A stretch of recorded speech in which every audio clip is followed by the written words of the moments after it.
Settle in and do not look away. This entire story is a single chilling journey that is best experienced in full. If you appreciate tales of the supernatural, show your support by subscribing. It lets us know you want more. Now, listen closely. Anomaly Archives, case file number 005. Designation, the Crimson Garden. Location, Blackwood Botanical Gardens, outskirts of Savannah, Georgia, USA. Date of incident, October 28th, 2018. Status, all team members missing. Equipment recovered. Case remains open.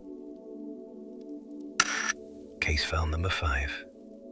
This case concerns the disappearance of the investigative team from Veridian Paranormal Society, a small but respected group known for its methodical and skeptical approach to anomalous phenomena. The team, consisting of lead investigator Caleb Vance, historian Jenna Riley, and cameraman Marcus Thorne, vanished during a live-streamed investigation of the abandoned Blackwood Botanical Gardens in Georgia. The gardens, established in the late 19th century by the eccentric industrialist and amateur botanist Alistair Blackwood, were once a marvel of horticultural engineering. After Blackwood's mysterious death in 1923, the estate fell into disrepair and was officially condemned in the 1970s, following a series of unexplained disappearances and reports of trespassers suffering from severe psychological trauma. Veridian's investigation was intended to be their most ambitious project. Their live stream abruptly cut out at 2:17 a.m. on October 29th. 3 weeks later, a park ranger discovered a bag containing the team's primary recording deck and several corrupted hard drives just outside the garden's crumbling perimeter wall. The audio you are about to hear is the only salvageable data compiled from the deck's master audio track. The video was lost, save for a few single, heavily distorted frames of vivid, impossible colors. Part 1. The Gates of Decay. Recovered audio log 01, October 28, 2018, 1922 EST.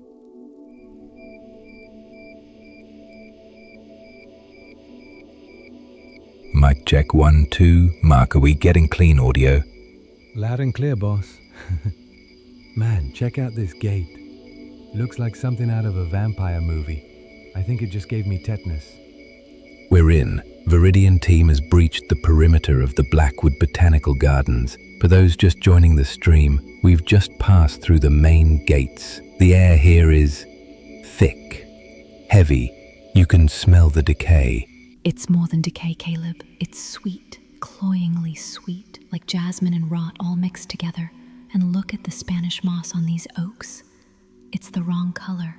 It's not gray, it's reddish, almost like dried blood in the twilight. Getting a great shot of it. Creepy factor is a solid 10 out of 10. So, what's the story with this place again, Jenna? Old man Blackwood went crazy and started talking to his petunias? Something like that. Alistair Blackwood was a recluse. He poured his family's fortune into creating this place, importing exotic and unknown plant species from all over the world. His journals, the few that were found, are disturbing. He wasn't just a botanist. He was trying to create something he called the Elysian flora, plants that could perceive, react. He wrote about feeding them with more than just water and sunlight. He believed strong emotions, grief, fear, joy, were a form of nourishment. And that's our working theory, that a form of residual psychic energy, or a place memory, has been absorbed by the local plant life, creating the reported phenomena. Jenna, what are the initial EMF readings? Spiking near that moss. There's a low, steady field emanating from it. Not natural. It's consistent, structured, like a weak broadcast signal. Great. Haunted moss, my favorite. So where are we setting up base camp? The big spooky glass mansion in the middle? The Grand Conservatory. That's the plan. It was the heart of Blackwood's research. If there's a nexus point for the activity, it'll be there. Let's move. Keep your eyes open. And Mark, try not to step on any cursed flowers.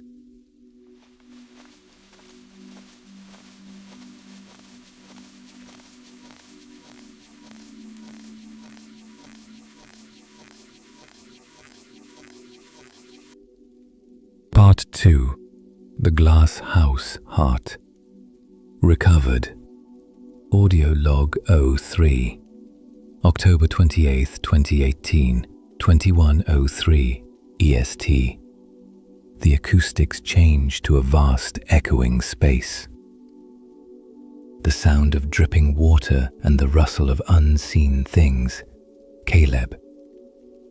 We've reached the Grand Conservatory. It's breathtaking. The main dome is still intact, a web of rusted iron and grimy glass against the night sky. But inside, it's a jungle. Marcus Holy, surprised. This is nuts. The plants have completely taken over. It's like a lost world in here. What is that vine? The one with the thorns, it looks like it's glowing. Jenna, it is glowing. A faint bioluminescent pulse. Caleb, the EMF is off the charts in here. It's a constant high-frequency hum, and the air, that sweet smell is so strong it's making me dizzy. Caleb, this is it. This is the nexus. Okay, team, let's set up. Mark, I want a thermal camera pointed at that central fountain and 2 full-spectrum cams covering the main pathways. Jenna, set up the parabolic microphone and a circle of geophones around our position. We'll make this our base of operations. For the next several minutes, the audio consists of the sounds of equipment being set up, the click of tripods, the hum of electronics, quiet, focused chatter. Marcus, okay, thermal is up. And surprised, whoa, that's weird. Caleb, what is it, Mark? Marcus, the central fountain, the big marble one. It's cold. Stone cold, but the plants growing around its base, they're hot, not just warm, they're lighting up the thermal camera like they're running a fever. Female voice, Jenna, thoughtful. I felt that, a wave of something. Just now, did you? Caleb, I didn't feel anything. Female voice, Jenna, it was like a wave of intense sadness, a deep, profound grief that washed over the room and then vanished. And the humming, it just changed pitch. Caleb, short pause. Let's not jump to conclusions. It could be infrasound, causing feelings of anxiety. We'll document it, stay objective. Let's get the rest of the gear running. A sudden, loud crash of glass from somewhere deep inside the conservatory echoes through the space. All 3 of them fall silent. Marcus, whispering, please tell me that was a raccoon. A very, very large raccoon. Caleb, stay here. I'm going to check it out. Keep the camera on me. Caleb's footsteps move away, crunching on broken glass and dry leaves. A tense silence follows, broken only by the constant dripping of water. Caleb, voice distant over his shoulder. There's nothing here, just a collapsed section of shelving. Probably just gave way on its own. Wait. Jenna. Caleb, what is it? Caleb. The plants on this shelf, they're not just overgrown, they're arranged. They've grown into a pattern on the wall, a spiral. It's too perfect to be natural. And in the center, there's a flower. I've never seen anything like it. It's pitch black and the petals are shimmering like oil on water. A low, resonant hum begins, seemingly coming from all directions. It's the sound captured by Jenna's parabolic mic, now audible to everyone. Jenna, trembling. That's it. That's the hum. It's getting louder. It's coming from the flower. Part 3. The Gardener's Waltz. Recovered audio log 07. October 28th, 2018, 23:47 EST. The team is back at their base camp inside the conservatory. The low hum is a constant presence in the background. Caleb, okay, let's recap. We have a constant, structured electromagnetic field. We have flora exhibiting unnatural bioluminescence and thermal properties, and now we have what appears to be a directed acoustic phenomenon. Jenna, it's more than that, Caleb. That hum, it's a frequency. It's resonating with the glass of the dome. I think it's a form of communication. Marcus, communication with what? The ghost of old man Blackwood. Hey, Alistair, your garden is looking a little overgrown, mate. Jenna, quietly, maybe. I found something in his journals. He wrote about a specific plant he was cultivating, something he called the echo bloom. He believed it could store and replay sensory information. Not just sound, but emotion, memories. Caleb, so you're saying this place is a giant organic recording device? Jenna, I think it's more than that. I think it's a playback device, and it's playing a memory on a loop, the memory of Alistair Blackwood's grief after his wife died. That's what I felt earlier. It was his sorrow. The humming sound suddenly intensifies, and a new sound layers over it. The faint, ghostly strains of a waltz played on a distant, tinny-sounding gramophone. Marcus, surprised. Do you guys hear that? Music? Caleb, confused. Where is that coming from? Jenna, whispering, in awe and terror. It's coming from the plants. All of them. They're resonating. They're playing his memory. This was their song, the one they danced to. The disembodied music swells, filling the conservatory. And then another sound joins it. The soft, spectral shuffle of dancing feet on a dusty floor, coming from the empty space in the center of the room. Marcus, I see them on the thermal camera, two figures. They're dancing, a man and a woman. They're cold spots, almost absolute zero, waltzing right in front of us. Caleb, there's nothing there. Caleb, I see them too, Mark. Stay calm. Just keep recording. The ghostly music and dancing continue for another minute, a beautiful and terrifying spectacle. Then, as suddenly as it began, it stops. The silence that follows is heavy and absolute. Part 4. Lost in the Bloom. Recovered audio log 12. October 29th, 2018, 01:19 Eastern Tire Time. Audio is from Mark's personal mic. He is breathing heavily, sounds of him pushing through thick foliage. Marcus, frantic whispering. Okay, this was a bad idea. A very bad idea. Caleb? Jenna? Can you hear me? Caleb, over a crackling radio. Mark, where are you? You were supposed to be checking the perimeter cameras. Marcus, I did, but on my way back, I got turned around. Every path looks the same, and the plants, they're moving. I swear to God, they're moving. The branches are shifting behind me, closing off the path. Jenna, over radio. Mark, stop where you are. We're coming to find you. Don't move. Marcus, no, don't. Don't come after me. It wants me alone. It's showing me things. Caleb, showing you what, Mark? Talk to me. Marcus, a shaky laugh. It knows my name. The flowers, they're not black anymore. They're crimson. A deep, pulsating red. And when I look at them, I see things. I see my mom in the hospital. I see my dog, Sparky, after he got hit by that car. It's feeding on it, Caleb. It's feeding on my fear, my sadness. The sound of something large dragging through the undergrowth gets closer. Marcus, what is that? There's something else here. It's big. I can hear it breathing. A wet, ragged sound, like a diver with a punctured lung. Jenna, Mark, listen to my voice. It's not real. The garden is creating a hallucination based on your fear. Fight it. Marcus, his voice breaks into a sob. It is real. It's right here. It's the gardener, Alistair. But he's wrong. He's made of vines and roots and that crimson moss, all twisted together into the shape of a man. And his face, oh God, his face is just that big black flower, shimmering and dark. A sound of squelching mud and snapping roots, followed by a choked scream from Marcus. The audio cuts to static. Caleb, shouting into the radio, "Mark! Mark, respond!" Only static answers. Part 5. The Crimson Garden. Recovered. Audio log 15. October 29th, 2018. 2:10 EST.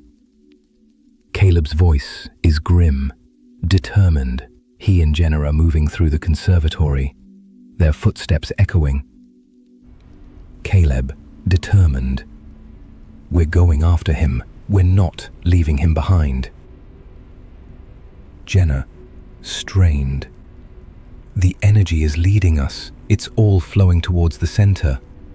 Thoughtful. Towards that black flower. The echo bloom. It's the heart of this place. Alistair must have merged with it. His grief was so strong, it collapsed his consciousness into his creation. Sad. He is the garden now. Caleb, grim, and it's hungry. They reach what sounds like the center of the conservatory. The low hum is overpowering here, a slow rhythmic pulsing sound, like a giant heart can be heard. Caleb, amazed. There, the black flower, it's bigger. It's pulsating with that dark light. And all around it, the other plants, they're all turning towards us. Jenna, surprised. Look, at the base of the bloom, it's Mark's camera. A new voice enters the audio. It is a chorus of whispers, 1,000 botanical sounds coalescing into a single, sorrowful and monstrous voice. It is the gardener. The gardener, rustling leaves, cracking wood.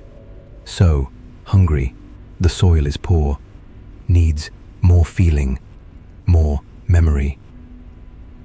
Caleb, shouting, "Let him go, Blackwood!" The gardener, whispering, rustling. He is not gone, he is part of the collection. His fear was exquisite, a rare bloom, but yours, your determination, your hope, that will be a fine vintage. The sound of thick vines lashing through the air, followed by a cry from Jenna. Caleb, shouting, "Jenna!" Jenna, pained, "It's all right, Caleb. Don't let it feed on your fear. Remember the journal. He hated one thing more than anything, the one thing he couldn't control." A moment of realization in Caleb's voice. Caleb, realization. Fire. The fire that destroyed his first laboratory. He wrote that fire was the ultimate, purity, an end to memory. The sound of Caleb fumbling with his pack, the click of a flare gun being opened. The gardener, whispering, fearful, "No, not the cleansing light. It burns the memories. It starves the roots." A loud whoosh as the flare is fired, followed by a deafening, inhuman shriek that is a mixture of burning plants and 1,000 tortured voices. The pulsing heartbeat sound becomes frantic and erratic. Caleb, exhilarated. "It's working. Jenna, run." The final sounds on the recording are a cacophony of roaring flames, the crashing of the glass dome, and the final, agonized scream of the gardener. Caleb and Jenna's voices are lost in the chaos. The audio file continues for another minute, recording only the sound of a vast, all-consuming fire, before it abruptly cuts to silence. Period. The analog tape machine clicks off. The archivist speaks, his voice more somber than ever. Archivist. That was the final recovered segment. When emergency services finally breached the walls of the Blackwood Botanical Gardens, they found the Grand Conservatory had been utterly destroyed by a fire of impossible intensity. It burned so hot it fused the sand in the soil into glass. Of Caleb Vance, Jenna Riley, and Marcus Thorne, no trace was ever found. Authorities theorized they were caught in the blaze. But no biological matter was ever identified in the ruins. It was as if they and the entire anomalous ecosystem had been wiped clean from existence. The official report lists them as missing, presumed deceased. But the recordings suggest that they did not simply die. They became the fuel for one final, cleansing fire, silencing the heart of a garden that had learned to feed on sorrow. End of case file number 0005. Thanks for watching to the end.